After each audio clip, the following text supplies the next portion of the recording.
Hello guys, আজকের ব্লগটা দুপুর থেকে শুরু করলাম। তো রান্না করে এখানে বোরিং লাগছিল, জানলার ধারে বসেছিলাম, তাই ভাবলাম তোমাদের সাথে একটা ভিডিও শেয়ার করি। আর দেখো এখানে ওয়েদারটা কত সুন্দর লাগছিল। আমি বারবার এই জানলার পেছনের ব্যাকগ্রাউন্ডটাই দেখি, এত ভালো লাগে দেখতে। তো দেখতে দেখতে হঠাৎ করে দেখি দুটো মেয়ে ওখানে রিলস বানাচ্ছে, তো নেচে নেচে। তো এদিক ওদিক তাকাচ্ছে আর দেখছে ওপর থেকে কেউ দেখতে পাচ্ছে কিনা। আর এদিকে সব বাড়ি দোতলা তিনতলা, তো দেখাই যায়।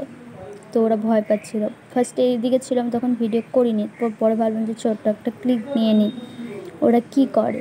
তো আমি দূর থেকে করছিলাম, আমি আবার জুম করে ওদের দেখে নিই যে ওরা কী করে, দেখি আবার চলে যায় নাকি। আবার এদিকে একটা গলি আছে, এদিকে আবার দেখছে যে কেউ আসছে কি না। তারপরেই মানে একটা নাচের ভিডিও করবে তো রিলস, তো এই জন্য দেখে নিচ্ছে কেউ আসছে কি না, যেন ডিস্টার্ব না হয়।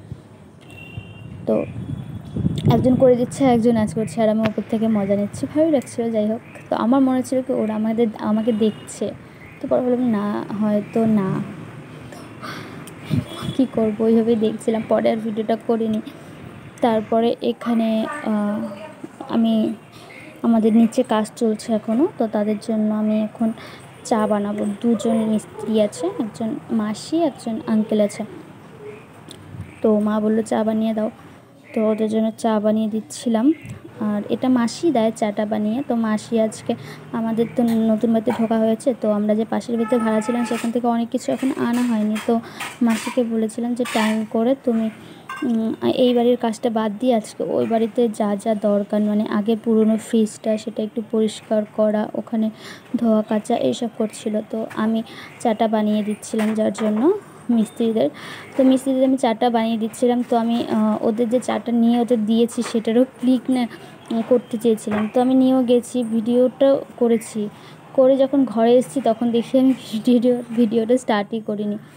তো তারপরে ঘরটা অনেক দেখলাম নোংরা হয়ে আছে, মাসির ভরসা থাকলে চলবে না। তো আমি ঘরটা ঝাড় দিয়ে দিচ্ছিলাম। আর তোমরা ঘর দেখে বুঝতেই পারছো যে কত জিনিস ওই বাড়ি থেকে আজকে এনেছে। দেখো হলরুমে রাখা আছে। তো এটা হলো আমাদের টিভি ক্যাবিনেট। তো যাই হোক, হলরুমের সাইডে করা হয়েছে, ওখানটাও ঝাড় দিচ্ছিলাম। আর মাসি আমাকে দেখে দেখে মজা নিচ্ছিলো যে আমার আজকে ফ্রি, যে আমার কাজটা আজকে করছে।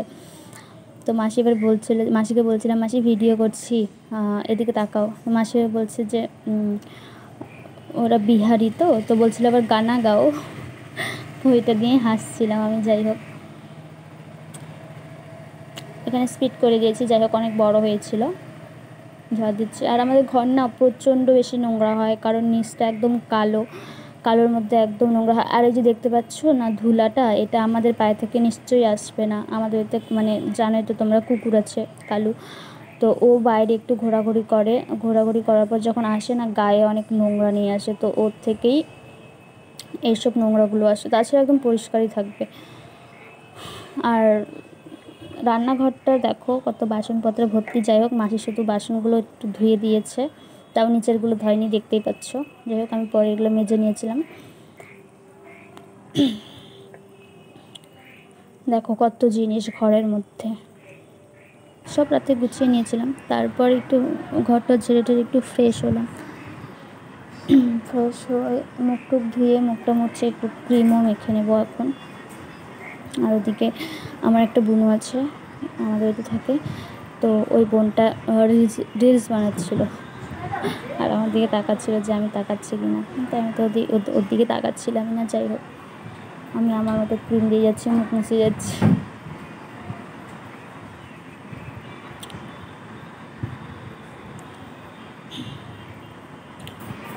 আর তোমাদের ব্লগটা দুপুর থেকে করেছি, তো সকালে কী সব করেছি এগুলো আমার মানে কী বলবো, দেখানো হয়নি। তো এইসব কাজ করতে করতে দেখি সন্ধ্যে প্রায় হয়ে গেছে।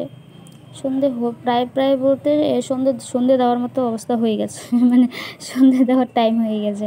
তো আমি পুজো দিচ্ছিলাম না, একটা বোন আছে, ও পুজো দিচ্ছিল, সন্ধ্যা দিচ্ছিল। তো আমি বললাম তুমি রেডি করো, রেডি করার পর যখন তুমি আরতি করবে তখন আমাকে বলো, আমি আর একটু শ্যুট নিয়ে নেব। বলছিল ঠিক আছে। ততক্ষণ আমি রেডি করি। তো দেখো, ঠাকুর ঘরের পাশেই আমার রুম। আমি রুম টুম কিছু দেখাইনি, কারণ কি ঘরে এখনও কিছুই করা হয়নি, শুধু খাটটাই আছে। এখানে শঙ্খ বাজাচ্ছিল।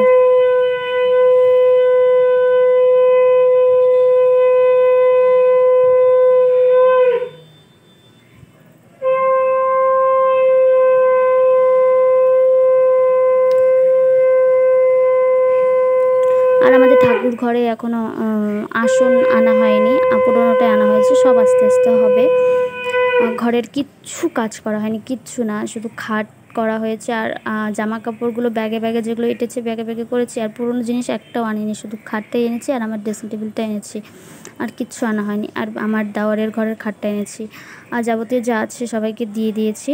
আর এখানে আমি দুপুরবেলা মানে টাইম কাটছিল না, বুনু পূজা দিচ্ছিল, আমি বসেছিলাম। তো যাই হোক, আজকের ভিডিওটা এতটুকুই। ভালো লাগলে লাইক কমেন্ট শেয়ার করে দিও। আর তোমরা যদি ভিডিও দেখতে চাও তাহলে অবশ্যই কমেন্ট করো, তাহলে আমি ভিডিও করব।